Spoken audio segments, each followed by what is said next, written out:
Hello and welcome to a new video. In today's video I'm going to take a look at my top 10 teams for the Open Great League. Those are my favorite teams from this season, and hopefully for the last 2 weeks we're also going to have more sets to be doing. You're hopefully going to be able to climb with them quite a bit. So you have option here of 10 different teams. 2 of them are actually from 2 other players that I stole the team and played and I had a lot of success with.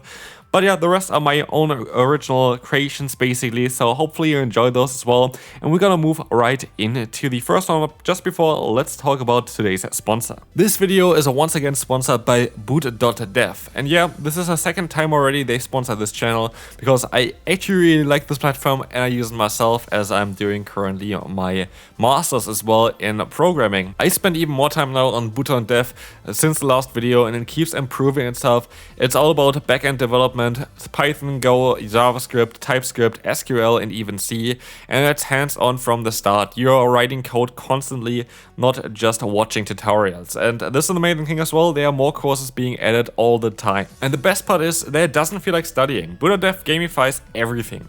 You're earning XP, you're completing quests, you're unlocking your spellbook, even taking on boss fights with the community. It's actually fun and keeps you moving. Plus there's a Boots, the AI wizard bear that doesn't only give you answers, it teaches you on how to think like a programmer. Everything is free to read and watch in guest mode, but if you want the interactive coding, the progress tracking and the challenges, that is where the membership kicks in.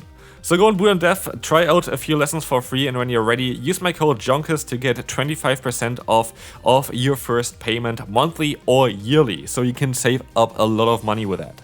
That's Boot.Dev, link is in the description. Again, code Jonkus. Huge thanks to them for sponsoring this video again. And now let's go back to the video. Now we can take a look at team number 1. Team number 1 is going to be here a team with Tinkaton. This is going to be a team that I played recently already with Linoon over Third. Third is an alternative version if you don't want to run Linoon, but this team was absolutely amazing. Like the combination of Tinkaton plus Jellicent is basically perfect, and Linoon or Third are going to be perfect saves-ups for this team. And yeah, this team is basically perfect in what it can do. I don't really see a single Pokemon that really gives you issues here other than those electric and steel type Pokemon. But then again, you have Bulldoze on your Tinkaton, which is going to do double super effective damage against those as well. But offensively, you can maybe sometimes struggle against those ones, especially if they get some energy and like late game against something like the Jellicent or the Linoon. You're going to have some struggles with that. By the way, I was actually running Thunder on Linoon, which maybe is something that you want to run as well over Grassnot. Grassnot is recommended. I think Thunder is actually a little bit cooler. But yeah, this is going to be it for team number 1. The cool thing for, by the way, today's video as well is that every single team that you're going to see on today's video is going to have already a video on the channel where I explain the team, where I show some gameplay towards the team. So definitely make sure to check those videos out as well if you want to have some more information towards a specific team. Next team is going to be a team that I used to climb up a ton of elo just to try to get up a little bit higher, closer to Legend back in the day. But of course, now I'm already hit Legend, but in a special cup, not in the Great League.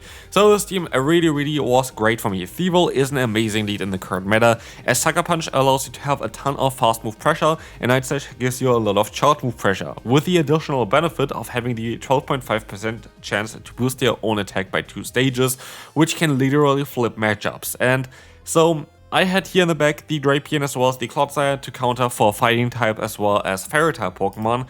But those kind of make you a little bit weak to Gastrodon. That's definitely an issue. DSP could be an issue. Wasn't really that much of an issue because Thievul is kind of neutral and you have Awkward Tail still on the Drapion. But the thing here for Gaston is it does super effective damage against your backline here. It takes neutral damage from everything else. And so it's going to be the most difficult one. Greninja I could see being a bit of an issue as well, being able to resist Sucker Punch as well as Night Slash as well as Crunch and Awkward Tail from your lead as well as the Saysop, and then having a super effective matchup against the Clodsire could be a bit of a trickier one, but that's basically it for this team in terms of difficult matchups. This team was absolutely amazing. Again, there's a video on my channel where I went through this team and showcased everything towards it. Definitely check it out. This team was absolutely amazing. Next up, we're going to have a team here that I actually stole. This is a team from Pedoman. Shout out to you as well. Like, this is a very strong team. Like, there's again a video on my channel towards this team, but this team worked out super well for me. Shell Sableye is not going to be only this time in this in the team, but there's going to be more teams coming up with Shell Sableye as well. I think 2 more. This is one of the Pokemon that I really enjoy, and it's kind of versatile because you can run either Dazzling Gleam or the Power Gem. A lot of times I actually like Power Gem a little bit more, but in this case, Both of them are kind of fine. Both of them kind of have their own kind of value. I could actually see that Power Gem makes a lot of sense for this team as well, because you have an anti-flying type Pokemon already in the lead. So if you're going to encounter a flying type, then it's a Say-So for the Sableye. It's going to be a bit easier. Big Core Breaker is absolutely Morpeko. Morpeko, if you're going to encounter that in the wrong matchup, you kind of have nothing to do against this Pokemon. It's game over immediately. That was the one big issue that I had with the team. If you don't encounter Morpeko, which is generally more considered a rarer Pokemon, like it's not super uncommon, like I wouldn't be surprised if you've seen Morpeko, but like it is not insanely meta currently. There are a lot of Pokemon that are really good against it. Yeah, this team is absolutely amazing if you don't encounter that, and so definitely something worth trying. The second team here, which I also have to include, is a rank 1. I think it's a rank 1. It's an early legend team, definitely, from the season. There's a video towards this as well, not my team. But yeah, there's a video on my channel. Definitely check that one out as well. Morpeko is on the thumbnail. And this team was really weird, because I didn't really think that this team could work out, because there are some clear weaknesses, which is here on the bottom as well. We have the weakness to Primeape, or sometimes Annihilape as well, as you have a double weakness to Fighting in the back and a weakness to Ghost in the lead, which of course, like Primeape and Annihilape are both running Fighting type and Ghost type coverage. And also you have a pretty big weakness to Superior. Like, you have basically no play against this Pokemon, it seems like, but funnily enough, this team just kept winning. It literally just kept winning, even against bad matchups. This team somehow was always able to kind of win the matchups, thanks to Rock Tomb being basically so broken in the current meta. So definitely check out the video, because you're gonna see a little bit more on how to play around those matchups, as yeah, this team needs a bit of understanding, I feel like, and it's not the easiest team to run, but it was super successful for me when I tried it out. And should be also still very good here now, with a few more Pokemon being released in between there. I think Tinkaton wasn't released at this point. You still have Claydol. You're going to be able to use Morpeko as well against it, which still does some nice damage against it, so should be totally fine against the current meta as well. Next up is a team that maybe is going to be a bit better if you flip it around in the current meta. The thing is, you're going to have Superior and Morpeko. Both of them are kind of weak to Tinkaton, which only got released afterwards, but this is basically consistently for the last 4 or 5 seasons one of my favorite teams. Since Morpeko is basically released, this is one of the teams that I love running the most. Like this, it makes a bit more sense to run like this, to be fair. But to be fair, like both ways are kind of totally fine. You can run it either as like Talonflame, Say-So, Morpeko, and Superior in the back, or Superior lead, so Say-So, Morpeko, and Talonflame in the back. Both of them are going to be totally fine. If you run Talonflame lead, you're going to have a bit of a better matchup against the Tinkatons. Tinkaton a lot of times is in the lead, but even if it's in the back, you're going to be able to bait it out with the Morpeko then, and you don't have to use your Superior against it. So it still should be kind of fine, but this team was absolutely amazing for me as well. And again, there's a video on my channel towards this one, which is called My Best Team, basically, because it was so much fun at that time. It is always giving me consistent wins. Like, this is most likely my most consistent team that I use. Weakness here, mainly Dragon-type Pokemon. We have like Elemental Core here of Grass, Fire, and Electric, so like those are all the moves that those Dragon-type Pokemon can resist. Dragon-types not too common though in the current meta.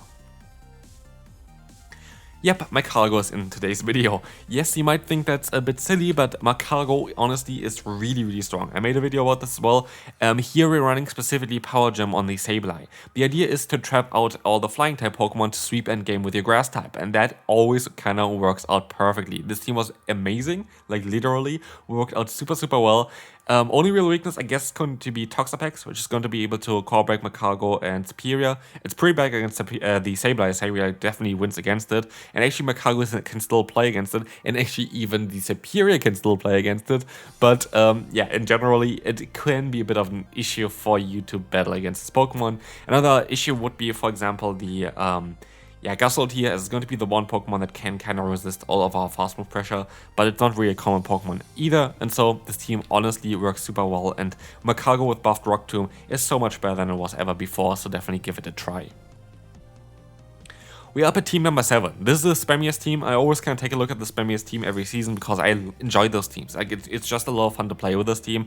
You spam so many moves the entire time. You have the spammiest team possible, Greninja, spammiest Pokemon possible, because you have Night Slash, which has an average time of 7.5 turns in order to get activated, which is the fastest possible. The next fastest is going to be Poison Sting plus Aqua Tail or Fairy Wind plus Brutal Swing, which is 8 turns to activate a charge move, which is super, super fast. This is the spammiest team possible. And the funny thing is, just every single season, this team works out absolutely amazing. And I still think it's going to be the same case here. Could be a bit weak maybe now against Tinkaton, but honestly, Tinkaton is not the greatest against against Greninja as well. So like I wouldn't even say it's really a big issue. Again, Gaston could be a bit more of an issue though for this team. And again, here we're going to have another team that I use. It's going to be the best team from PvPoke, and I think it's going to be even more interesting now with Shadow Melima being released. Shadow Melima, funny enough, I looked at it, wants to have really high attack in order to be the best that it can be, because it allows you to just have so much more fast move pressure with this thing. I can't wait to try it out. I kind of want to definitely give it the Shadow Melima a try. As soon as Great League is going to be back, so definitely stay tuned for the video for that, because like this Pokemon looks absolutely insane. And yeah, can't wait to try it out. This is going to be team number 8. Let's move on to team number 9. Again, very classic team here, best on PvPoke at the time of when I played this one. So let's move on to team number 9. Here we're going to have the best core, in my opinion, in the current meta, which is going to be Pangoro plus Grumpig. This kind of baits out potential like normal type Pokemon, potential Pokemon that Pangoro would be really good against, but Grumpig has very similar coverage. For example, Shadow Ball gives you coverage as well against other Psychic type Pokemon, other Ghost type Pokemon, which you would have as well with the Night Slash of the Pangoro, while also Dynamic Punch of course gives you the same coverage as Pangoro has, and Psywave gives you a nice fast move pressure, so it's kind of a really nice core together. Cloud Star in the back kind of helps out with the weakness of Fairy type and Fighting type Pokemon of your lead as well, which makes it a very solid and well-balanced team. I wouldn't say that Claydol is an issue, even though it looks like here we lose against this Pokemon with all our Pokemon. Night Slash spam is real, and also Shadow Ball is doing a ton of damage against this Pokemon. Shouldn't be the biggest weakness. More something like a Marowak going to be a bit more annoying, because it has, especially the Shadow version, a lot of fast move pressure, which is going to be a bit annoying against like Pangoro, which doesn't really have the biggest amount of bulk. And Grumpig, I guess, can take a hit, but still not the nicest. And with this, we're going to be at the end of this video for today. Again, thanks so much to Boot.Dev for sponsoring today's video. But we're going to have a team here with the Claydol in the lead. We're going to have the Morpeko as our say-sub and the Pidgeot in the back. This is a team that I used very early on to destroy the meta as Pidgeot. People literally were like saying, oh, Pidgeot is cold, but nobody is going to use it. This Pokemon is garbage. And now, especially in like the recent limited metas, everybody started using Pidgeot with Air Cutter, and still think I was the first trying it out, of course. Like, I was assuming that people are gonna take note of how strong this Pokemon now is. It only need 3 Gust to go for an Air Cutter is ridiculous on this Pokemon. So Shadow Pidgeot with Gust and Air Cutter is absolutely amazing. This team, again, has a video on the channel.